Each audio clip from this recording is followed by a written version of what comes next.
All right, so phase 3 now here is manage and analyze. And step number 7, let's dive into that. Yeah, so once a contract is signed, it shouldn't be sitting in a. We talked about this the other day. We just don't want to block it away in a safe somewhere off in a secret room in the organization where no one can have access to it. But we want to have all these key params available so people can work with it. When I say key params, what are these parameters? These are deadlines. When do I need to deliver certain things? What are the pricing? When can I actually send an invoice? And what invoicing dates do we have? Are we billing the whole amount? Are we billing quarterly, monthly, yearly, biannually? How are we getting the money into our organization? And who do we send the invoice to? That's usually things that are specified in the contract. And if you don't know, you need to go to the third floor to get this contract again. I mean, this is really activating or bringing to life the contract, right? The deal is now alive, and I need to deliver on what I promised in the contract. Yeah. This is the internals of a contract that you need to have available. This is your organization. This is the DNA of your organization. What have you sold? What risks did you buy in? When are you getting the money? It's absolutely important. Key point here: extraction hell to parameter heaven. Yeah. Transformation.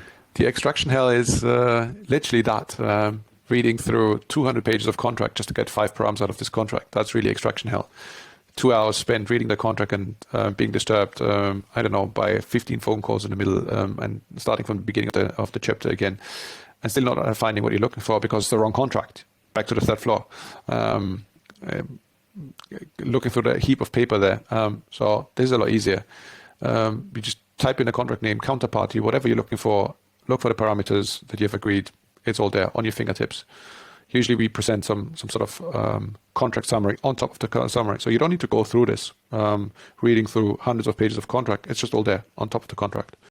So a 200-page contract, how long would it take to pull out the parameters using the software? I mean, usually you know where to look for, but still, if you're delegating, it's usually not the most experienced person looking through this. So you delegate this to someone who doesn't have any experience because a tedious, boring task that no one in the organization usually wants to do. So you delegate it to an intern, working student. It takes hours to figure these things out and then track it somewhere in an Excel sheet. We had this discussion before.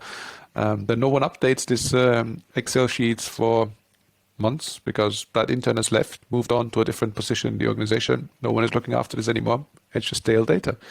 You have to do the exercise again. It's not a very pleasant task. And the software can do it so something that takes hours in minutes. Yeah, it's there. You just open a contract and you read it. It's there. Yeah. So this is really where the heavy lifting happens. Yeah, I mean, this is the beauty of software. Once you define a variable, it's there. You don't need to look for it anymore. It's defined.